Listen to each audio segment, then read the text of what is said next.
egentlig fra Lyngen, jobbet i Lyngen nå sammenhengende siden 2005. Som ergoterapeut først. Så har jeg jobbet med teknologi, vært frikjøpt til det her i 4 år nå. Ansvaret er egentlig å få rullert ut teknologi i tjenesten i alle ledd. I helse og omsorg da. I hele kommunen. Og de fleste ønsker det. Bo hjemme så lenge som mulig. De har ikke wifi hjemme. Det er sånn at når man skulle bruke kameratilsyn, så måtte man også tenke på at man skulle ordne wifi i husene. Det ble veldig omfattende. Det gikk ganske fort fra vi bestilte til vi fikk det i drift. Da vi startet opp med å få nattugler, så koblet vi det også rett opp imot HEPRO-respons-appen som vi bruker for å ta imot alarmer. Sånn at det var lett for nattevakten å finne den når de skulle gjøre tilsyn. Da var det egentlig greit, for at da koblet jeg den opp på veggen, gjorde de tingene som skulle gjøres på PC-en, og så var det klart. Og da begynte de allerede første natta med å gjøre tilsyn. Så når nattugla kom inn døra, så tar jeg med meg den og en mobil og skrujern. Og så fer jeg hjem til brukeren for å sette opp. Det tar meg 2-3 minutter å skru den opp. Og 2-3 minutter å sette den inn i, og spesielt nå når vi har fått den inn i HEPRO-respons. Da tar det meg under 2 minutter å sette den opp på den brukeren. Fullintegrert, sånn at alarmene kommer inn, at jeg kan sette opp alarmene, at de ansatte kan håndtere sånn som alt annet. Fordi kvaliteten blir så mye bedre når kvalitetssikringen blir mye bedre. Fordi at jeg vet at de ansatte kan håndtere alarmene, de gjør det på rette måten, og det blir rett, og alarmene kommer inn, og de håndterer dem. I HEPRO så legger det opp sånn at nattevakten får en alarm inn når de skal gjøre tilsyn på et klokkeslett. Sånn at det er alarmen som fører til at de åpner tilsynet. Sånn at de har egentlig ikke helt fri tilgang til å åpne tilsyn hva de vil. Det går på alarmsystem. Sånn at det er ganske kontrollert hva de får lov å åpne de kameraene. Sånn at det er enten når jeg har sett, eller ikke jeg, men superbruker, eller noen har sett alarmtidspunktet. Og hvis det går en annen type alarm som gjør at man kan åpne en sengalarm for eksempel, så kan man åpne kameratilsyn. Det gjør noe for brukerne å vite det også, at det er litt begrenset.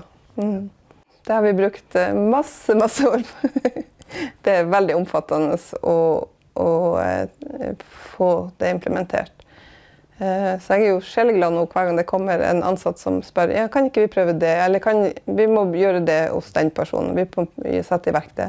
For nå er det, etter flere år, så er det kommet dit at de ansatte ser hensikten, de ønsker bruk, de vet om hva som finnes. Den største gevinsten er jo at brukeren får nattero, og naboene, og alle som blir berørt av at nattevakten kjører rundt og går inn i husene. Det er lange avstander som gjør at du vil jo kanskje bare ta et tilsyn på natta ute hos den som bor langt ute, som kanskje man burde ha vært og sett til flere ganger. Og da vil man jo kunne se til dem flere ganger i løpet av natta, men også det at man faktisk kan tilby det tilsynet. Der man kanskje mange ganger kanskje hadde tenkt at de må være på institusjon fordi det er så langt unna. Ja. Jeg synes det er mye enklere med at, og det her med at bruker får en god nattesøvn, slipper å lage lyder, og hører selvfølgelig bildører og knirking i dører og gulv. Og så har man jo flere brukere, så man rekker jo over da, ja, de som blir igjen på huset da, siden vi kjører ut. Ja, det er en mye større trygghet, det å kunne ha flere tilsyn og se hva som skjer mellom de tilsynene man egentlig skulle gjort da fysisk.